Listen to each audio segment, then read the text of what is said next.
먼저 이런 귀한 시간과 자리를 준비해 주신 경기도와 경기도 경제과학진흥원의 관계자 여러분들께 감사드립니다. 저는 방금 사회자한테 소개를 받은 중국 GBC 상하이의 김기려 소장입니다. 반갑습니다, 여러분. 오늘 제가 말씀드리려고 하는 것은 지금 PPT에 있는 그 제목처럼 중미 무역 분쟁 영향과 대응에 대해서 간략하게 설명을 드리고자 합니다. 제목부터가 좀 다르죠. 저희가 한국에서 보통 할 적에는 미중 무역 분쟁이라고 하는데 저는 중미라고 했습니다. 왜냐하면은 우리나라에서 많이 들을 수 있는 것은 미국 쪽의 입장이나 미국의 트럼프 대통령이 하는 이야기나 의견들은 많이 들을 수 있지만 중국의 목소리는 듣기가 굉장히 어려웠었던 걸로 알고 있습니다. 왜냐하면은 미국의 트럼프 대통령은 트위터나 페이스북을 많이 쓰지만 중국의 시진핑 주석은 그런 걸 잘 사용을 하지 않기 때문에 중국의 입장에 대해서 중국의 목소리를 듣기는 쉬운 일은 아니었다고 생각을 합니다. 먼저 오늘 제가 발표하는 것은 모두 발언으로서 대략적인 중국의 목소리하고 중미 무역 분쟁이 앞으로 어떻게 전개될 것인가에 대한 설명, 그리고 이러한 상황 속에서 우리는 어떻게 대처를 할 것인가에 대해서 설명을 드리고자 합니다. 중국에는 아까 사회자분이 말씀하신 것처럼 4개의 GBC 사무소가 있습니다. 상해를 비롯해서 션양, 그리고 총칭, 광저우 이렇게 4곳이 있습니다. 제가 약 한 15분 정도 모두 발언을 하고 뒤에 심양 소장님이 중국 경제의 신동력이란 주제를 가지고 말씀을 드리도록 하겠습니다. 그 다음은 광저우의 김대훈 소장님께서 14억 중국 시장의 대표 관문 광동성이란 주제를 가지고 발표를 하실 것이고요.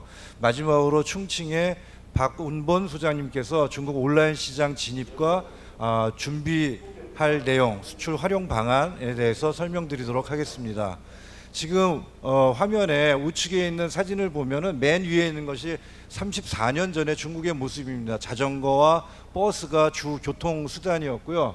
그 밑에 보면은 대형 빌딩 앞에 여러 차들이 자가용들이 질비한 이런 모습으로 지금 바뀌었습니다. 그 다음에 또 맨 오른쪽 끝에 위에 보면은 시장의 모습입니다. 34년 전 중국의 시장의 모습. 그 밑에 사진은 현재 중국의 고층 빌딩으로 들어선 많은 백화점과 쇼핑몰이 있는 모습입니다.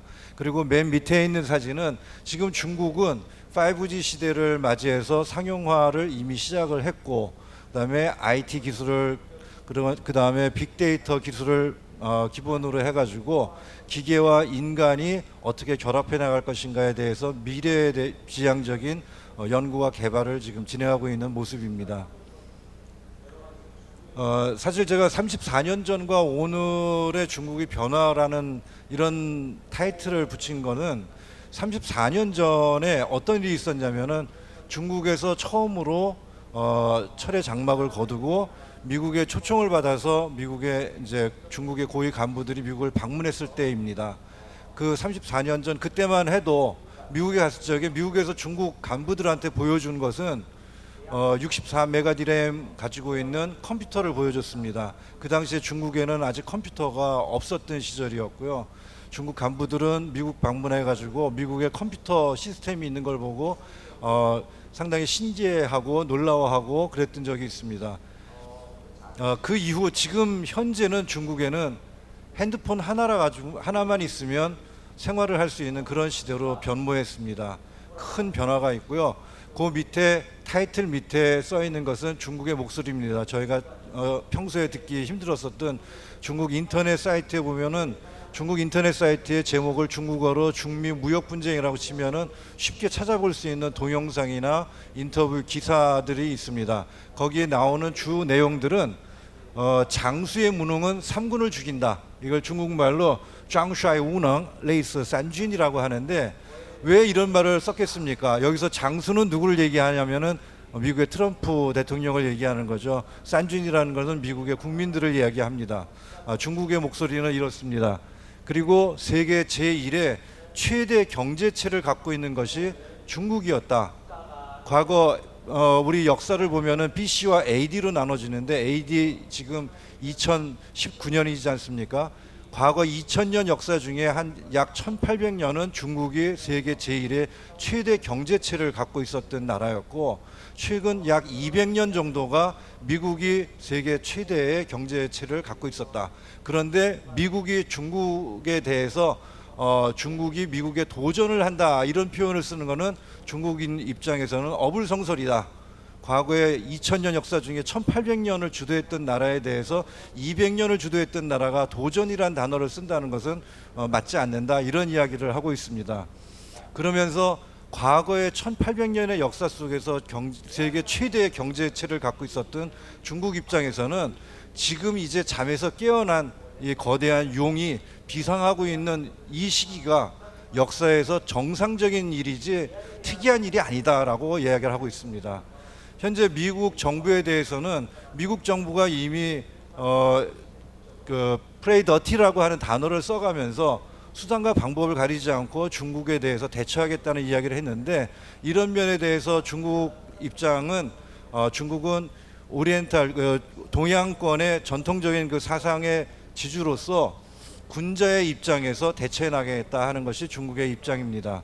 그다음에 미국이 실제 두려워하는 것은 단순히 무역 분쟁이나 무역 역마진 생긴 그런 부분이 아니라 중국의 발전이다. 중국의 발전을 이야기하면서 5G는 꼭 이야기를 하고 있습니다. 왜냐하면 5G 시대가 오면서 군사적인 면이나 산업 정보라든가 이런 면에 큰 변화와 영향이 전 세계적으로 미칠 것을 예상하기 때문입니다. 매년 경제는 전 세계 경제의 약 30% 정도는 중국에서부터 온다 하는 이야기를 하고 있고요. 특히나 중국에서는 미국이 지금 커다랗게 잘못 생각하고 있다.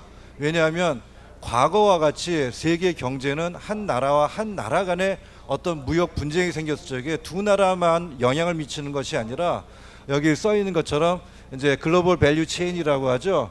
전 세계가 경제적으로 체인화, 사슬로서 묶여 있기 때문에 미국의 어떤 그러한 행동이 전 세계에 영향을 미친다는 거에, 그런 점에 있어서 미국은 전 세계 경제에 어떤 영향을 미쳤는지 그 책임을 져야 할 필요가 있다. 이것이 중국의 목소리입니다. 다음 페이지 보시겠습니다. 다음은 중미 무역 전쟁이 앞으로 어떻게 발전해 나갈 것인가에 대한 한국의 일부 학자들과 중국의 학자들이 공동으로 이야기하는 이야기입니다. 처음 미국하고 미국에서 무역 분쟁에 대해서 이제 여러 가지 조치를 취하기 시작했을 때부터 중국에서는 이미 우리는 준비가 돼 있다.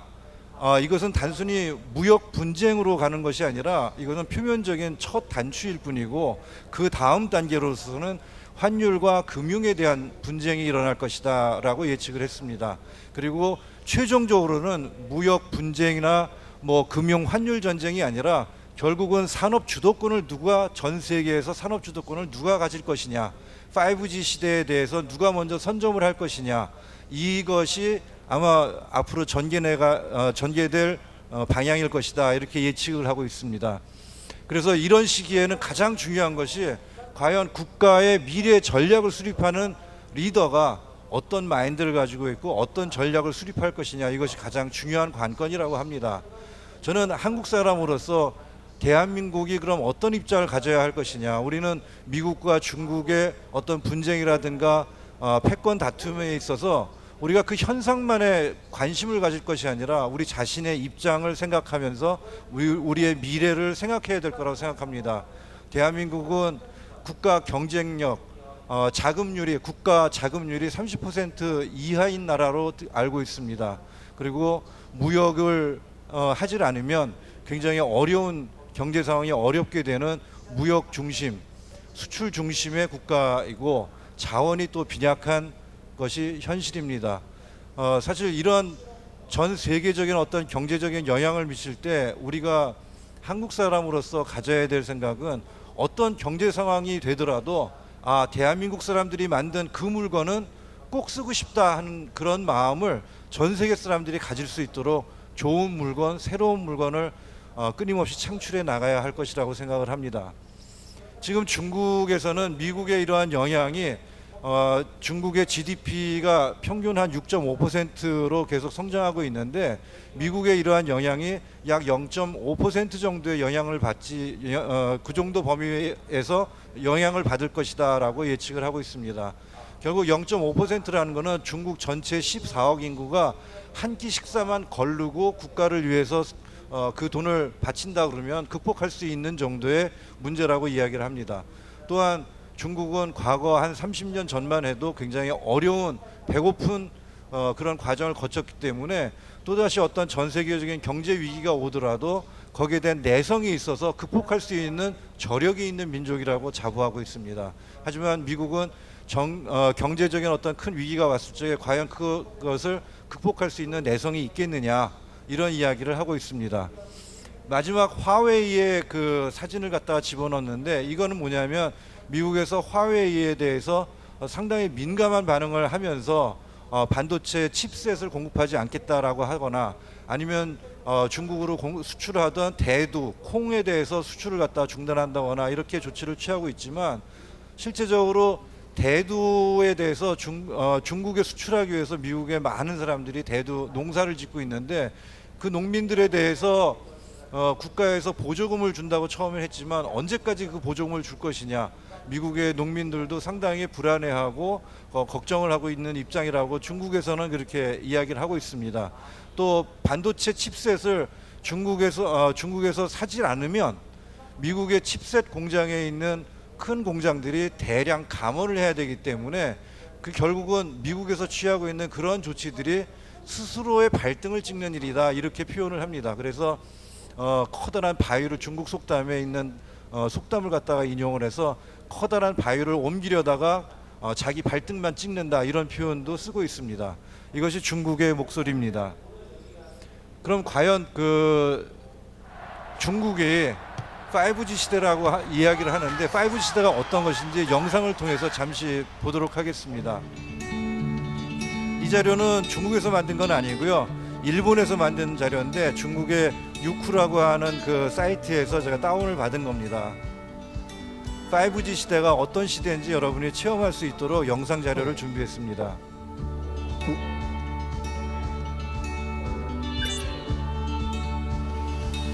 농촌의 할머니 할아버지들이 스마트폰을 이용해 가지고 농장에다가 비료를 뿌리고 농작물을 키우는 이런 거죠. 집안에서 이제 단추만 누르면 그다음에 거울을 보면서 원격으로 의사하고 대화하면서 몸의 진료를 받습니다. 그리고 직접 운전하지 않으면서 자동차에 타고 집에 있는 아내하고 이야기를 하면서 경치를 구경합니다. 옆에 자동차 창문에 있는 지도를 보고 다니고요. 그다음에 가게에 아무도 없어요. 그냥 들어가가지고 안면 인식하고 자기 신분이 확인되면 물건을 그냥 들고 나오면 자동으로 계산이 됩니다.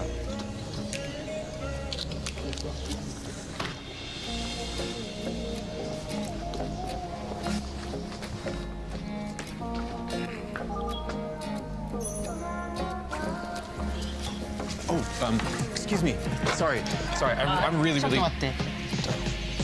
외국인이 길을 물어보니까 잠깐 기다리라고 하고서는 이제 통역기를 갖다가 활용을 합니다. 助けてくれませんか？あ、オッケーオッケー。 Really?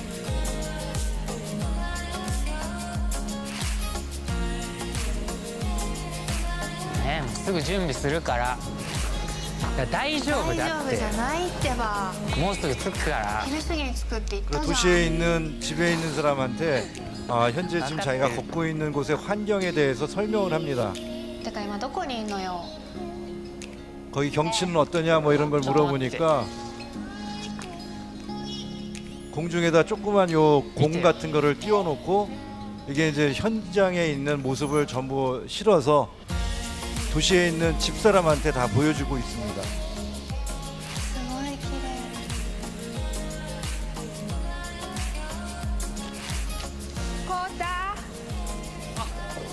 まーちゃん。 이제 할머니 할아버지가 살고 계시는 시골에 ごめん 도착해서 ごめん。いろいろあってさ。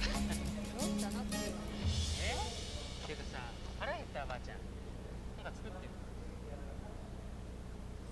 이제 홀로그램을 이용해 가지고 멀리 떨어져 있는 형제들과 친구들이 할머니 할아버지의 금혼식을 위해서 공연을 합니다. いやまだ何も見えないよね 홀로그램을 보기 위한 안경을 쓰고요. 姉ちゃんカモンおじいちゃんおばあちゃん元気今なんだよ日は 홀로그램 기술을 이용해서 할머니 할아버지하고 인사를 하고 今日は何の日か覚えてる何の日だじゃあバンドのカモンせーの金婚式おめでとう結婚式あ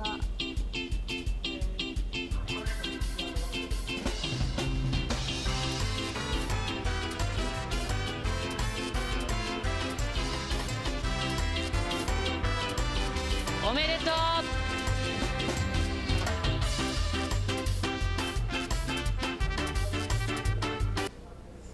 이것이 5G 시대의 생활입니다. 중국에서는 5G 시대가 이미 상용화가 시작이 됐다고 이야기를 하고 있습니다. 현재 중국 정부는 세계 시장을 운영을 하고 경영을 하겠다 하는 야심찬 중국의 꿈을 가지고 정책을 수립하고 있습니다. 올해만 들어도 부가세가 과거에 17%였는데 13%로 인하를 시켰고요.跨境이라고 하는 직구 방식의 해외 수입 물건에 대해서跨境 전자상거래세가 9.1%로 낮춰졌습니다.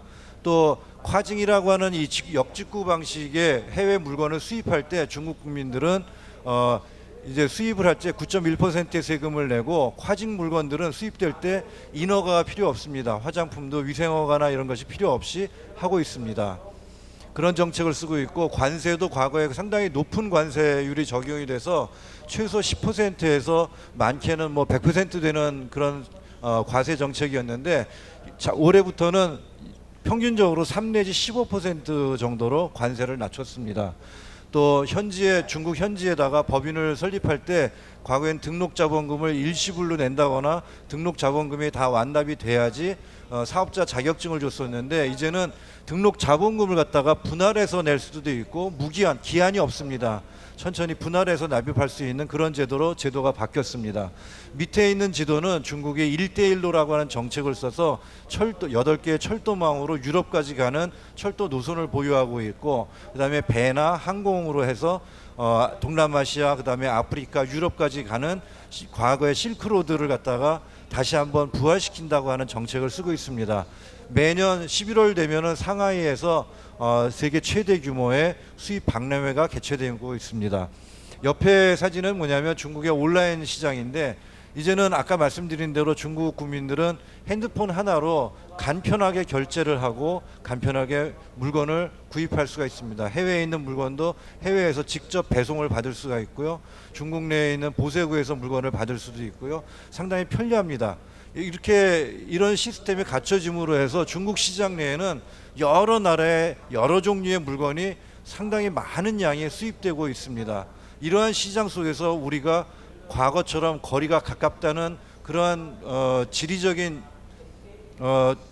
장점을 가지고 살린다 하는 것이 이제는 이제 거리가 상당히 많이 좁혀졌고 시간이 많이 줄어들고 있기 때문에 물류 이동 시간이 그래서 우리가 이런 시장에 어떻게 진입할 것인가에 대해서 신중히 생각해야 되고 과거에 중국 국내에 있는 물건들과 우리가 품질 경쟁을 하고 디자인 경쟁을 했다면 이제는 전 세계 여러 나라의 물건들과 함께 경쟁을 하는 시장이 중국 시장이라고 인식을 해야 할 것입니다. 그래서 소비자의 패턴도 지금 변하고 있고요.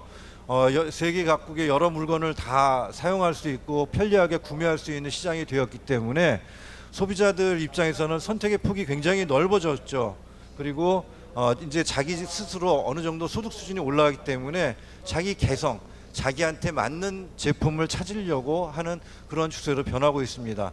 브랜드에 대한 충성도도 점점 약해지고 있죠. 새로운 물건, 새로운 디자인에 대해서 관심을 갖고 있습니다.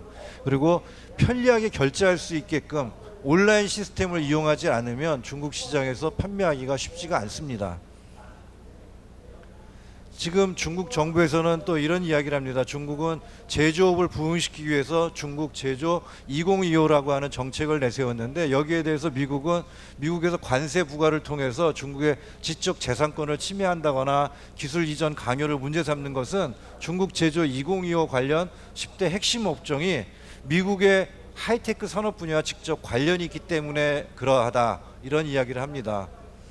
근데 미국이 중국의 성장에 대해서 상당히 큰 위기의식을 가지고, 이건 미중 간의 이런 기술적인 어떤 통상 분쟁은 단순히 기술적인 통상 분쟁이 아니라 군사적인, 통신적인, 앞으로 미래 시장에 대해서 누가 패권을 가질 것이냐에 대해서 경쟁을 하고 있는 그런 것이다, 이렇게 주장하고 있습니다.